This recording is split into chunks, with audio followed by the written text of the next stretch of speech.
السلام علیکم ناظرین، ہمارے چینل کو سبسکرائب کریں اور ساتھ ہی ساتھ بیل آئیکن کو ضرور دبائیں تاکہ آپ کو ہمارے نئے آنے والی ویڈیو کی نوٹیفیکیشن مل سکے، اور ویڈیو پسند آنے کی صورت میں اس کو لائک، کمنٹ اور شیئر کرنا بھی نہ بھولیں۔ جاپانی شخص نے کتا بننے کے لیے ہزاروں ڈالر خرچ کر دیے۔ پالتو جانور خصوصاً کتوں سے بہت زیادہ لوگ محبت کرتے ہیں، مگر بعض اوقات یہ محبت حد سے بڑھ جاتی ہے۔ ایسی ہی ایک مثال، ایک جاپانی شخص نے کتا بننے کے لیے 22,000 ڈالر خرچ کر دیے۔ شوق کا کوئی مول نہیں۔ اسی کے مصداق ٹوکو نامی جاپانی شخص نے 22,000 ڈالر یا 20 لاکھ جاپانی ڈالر حقیقی کتے کی طرح دکھائی دینے والے ایک کاسٹیوم تیار کروانے کے لیے خرچ کر دیے۔ حال ہی میں اپنے اس نئے روپ میں ٹوکو نے اپنے یوٹیوب اکاؤنٹ پر ایک ویڈیو پوسٹ کی ہے۔ ان کی یوٹیوب پر تقریباً 40,000 سبسکرائبر ہیں اور یہ ویڈیو وائرل ہوگی۔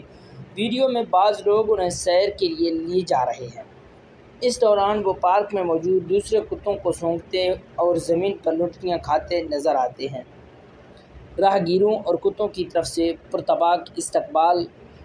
ویڈیو کے مطابق ٹوکیو نے گھر سے باہر نکلنے سے پہلے کہا تھا کہ وہ بیرونی مہم جوئی سے گھبراہٹ اور تھوڑا سا خوف زدہ محسوس کرتے ہیں، لیکن ویڈیو میں دکھایا گیا ہے کہ راہگیروں اور جہاں تک کہ اس دوسرے کتوں نے بھی ان کا پرتپاک استقبال کیا ہے۔ ٹوکو نے کہا ہے وہ ایسے کام کرنے میں لطف اندوز ہوتے ہیں جو صرف کتے ہی کرتے ہیں۔ اس سال فروری میں انہوں نے کتوں کی حقیقی زندگی گزارنے کے لیے ایک پنجرا بھی خریدا ہے۔ یہ ویڈیو چند دن پہلے پوسٹ ہوئی ہے، مگر گزشتہ سال اس وقت بنی تھی جب ایک جرمن چینل نے ٹوکو سے ملاقات کی۔ تاہم لوگ اس شوق کو کس نظر سے دیکھیں، اس خوف کے تحت ٹوکو نے اپنی اصلی شناخت ظاہر کرنے سے انکار کر دیا۔